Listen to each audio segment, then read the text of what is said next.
அவனை பராமரித்தான். சோ இங்க நீங்க 3 பேர் நம்ம பார்க்கிறோம்.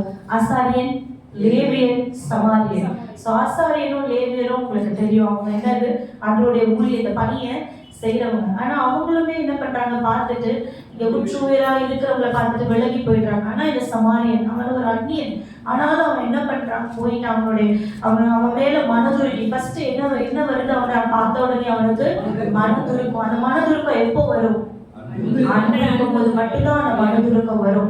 நம்ம ஆண்டவரை கூட நம்ம இதை ஒரு பேரபிளா தான் அவர் சொல்றாரு, ஒரு ஓமையா சொல்றாரு. ஸோ இந்த நல்ல சமாரியனை ஆண்டவருக்கு ஒரு கம்பேரிசனா சொல்றாரு. நல்ல சமாரியன் என்ன பண்ணாரு, மனதுருக்கி கிட்ட போய், அவங்க யாருமே கிட்டே போல, ஆனா இந்த நல்ல சமாரியன் என்ன பண்றாரு, கிட்ட போய் அவருடைய காயங்கள் என்ன பண்றாரு, கட்டுறாரு. அது மாத்திரம் இல்லாம அவனை அதுக்கப்புறம் பராமரிக்கிறார். ஹல்லேலூயா, ஹல்லேலூயா.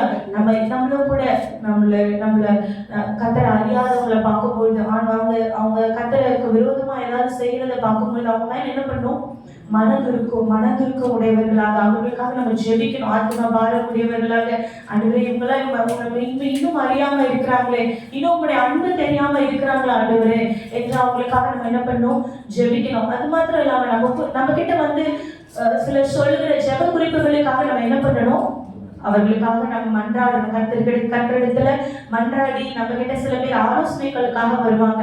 சில பேர் எனக்கு இந்த விஷயம் ரொம்ப கஷ்டமா இருக்கு, நான் என்ன பண்றதுன்னே தெரியலன்னு சொல்லுவாங்க. ஸோ அவங்களுடைய காயங்களை கட்டுகிற ஒரு நல்ல சமாரியான நம்ம என்ன பண்ணணும், இருக்கணும். மனதுருக்க முடியவர்களாக மட்டும் இல்லை, மற்றவங்களை காயங்களை கட்டுகிறவர்களாக இருக்கணும். அது மாத்திரம் இல்லாமல் தேவைக்காக ஏங்கி நிற்கிறவர்களுக்கு நம்ம பராமரிக்கிறவர்களாக இருக்கணும். ஸோ இந்த நல்ல சமாரியனை போல நம்ம ஒவ்வொருவரும் கர்த்தருடைய சமூகத்தில், ஆண்டவரே என்னையும் ஒரு நல்ல சமாரியனாய் மாற்றுங்க ஆண்டவரே.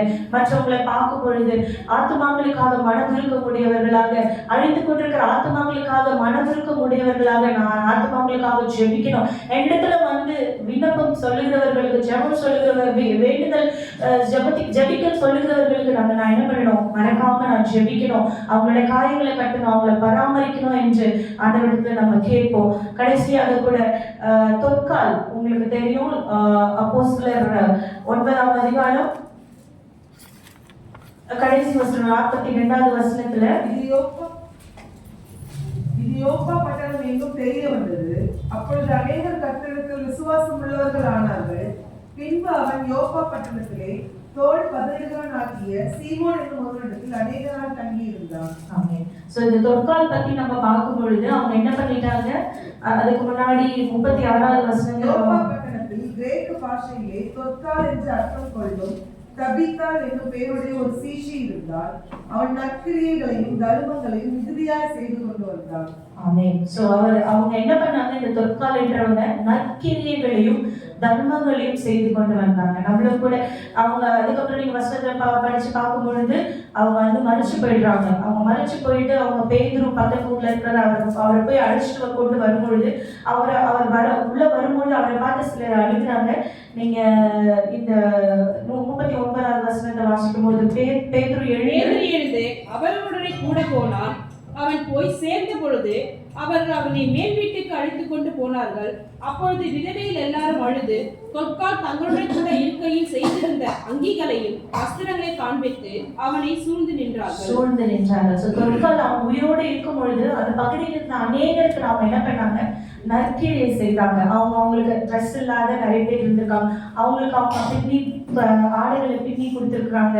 நிறைய நல்ல காரியங்கள் நிறைய பேருக்கு செய்திருக்காங்க. அதனால பேதுரு அவங்க மேல் வீட்டு அறைக்கு வரும்பொழுது அவங்க எல்லாரும் பெண்கள்லாம் என்ன பண்றாங்க, அழுகுறாங்க. தொற்கால் எனக்கு இதை செஞ்சாங்க, எனக்கு இந்த நன்மை செஞ்சாங்க, எனக்கு இவ்வளவு நன்மைகளை செஞ்சிருக்காங்கன்னு அவங்க என்ன பண்றாங்க, அழுகுறாங்க. இதெல்லாம் காண்பித்து அவங்க தைத்து கொடுத்த ட்ரெஸ் எல்லாம் காண்பித்து அவங்க வந்து அவங்களோட ஏழ்மை நினைச்சு அழுகுறாங்க. அதுக்கப்புறம் நீங்க பார்க்கும்போது பேதுரு அவங்கள ஜெபித்து அவங்கள உயிரோட எழுப்புறாரு. இந்த லாஸ்ட் வசனத்துல, பின்பு யோப்பா பட்டணத்திலே யோப்பா பட்டணம் இன்னும் தெரிய வந்தது. அப்பொழுது அநேக கர்த்தரிடத்தில் விசுவாசம் உள்ளவர்களானார்கள். சோ இவங்களுடைய நற்கிரியை என்ன ரிசல்ட் கொடுத்துச்சு, அந்த இடத்துல அநேக ஆத்துமாக்கள் என்ன பண்ணாங்க, கர்த்தரிடத்துல விசுவாசம் உள்ளவர்களா இருந்தாங்க. சோ நம்ம நற்கிரியைகளை அன்பினால நிறைந்தவர்களாக நம்ம செய்யற ஒவ்வொரு நற்கிரியையும் நம்மளை சுத்தி பார்க்கிற அநேக புறஜாதி ஜனங்கள், கர்த்தரை அறியாத ஜனங்களை என்ன பண்ணும், ஆண்டவரிடத்துல இழுக்கும். சோ இதனாலதான் நம்ம என்ன பண்ணணும், ஒரு நல்ல சமாரியனாக அன்பை வெளிப்படுத்துகிறவர்களாக கர்த்தருடைய அன்பை பெற்று நாம் மட்டும் வச்சுக்காதபடி அதை மற்றவர்களுக்கு செலுத்தும் பொழுது, அதை மற்றவர்களுக்கு காண்பிக்கும் பொழுது நம்மளுமாய் ஆண்டவர் என்ன பண்ணுவாரு, மகிமைப்படுவார். அது மாத்திரம் இல்லாம நம்மை காண்கிறவர்கள் கர்த்தருடைய அன்புக்கு நேராக ஈர்க்க அது மிகவும் ஒரு வசதி உள்ளதாக இருக்கும். ஹல்லேலூயா, ஹல்லேலூயா. நம்ம அனைவரும் கண்களை மூடி கர்த்தரை நோக்கி பார்ப்போம். ஹல்லேலூயா. அன்பின் பரலோக தந்தையே, நீர் எங்களோடு கூட பேசின இந்த வார்த்தைகளுக்காக உமக்கு நன்றி ஆண்டவரே. ஹல்லேலூயா, ஹல்லேலூயா, ஹல்லேலூயா. இயேசுப்பா, நீங்க கொடுத்தப்பா இந்த வசனத்தின்படியாக அன்பு ஒரு காலம் ஒழியாது ஆண்டவரே. அப்பா ஆண்டவரே இயேசுப்பா, உங்களுடைய அன்பு அது அனாதையால் என்றென்றைக்கும் சதா காலங்களிலும் எங்களோடு கூட இருக்கிறது ஆண்டவரே.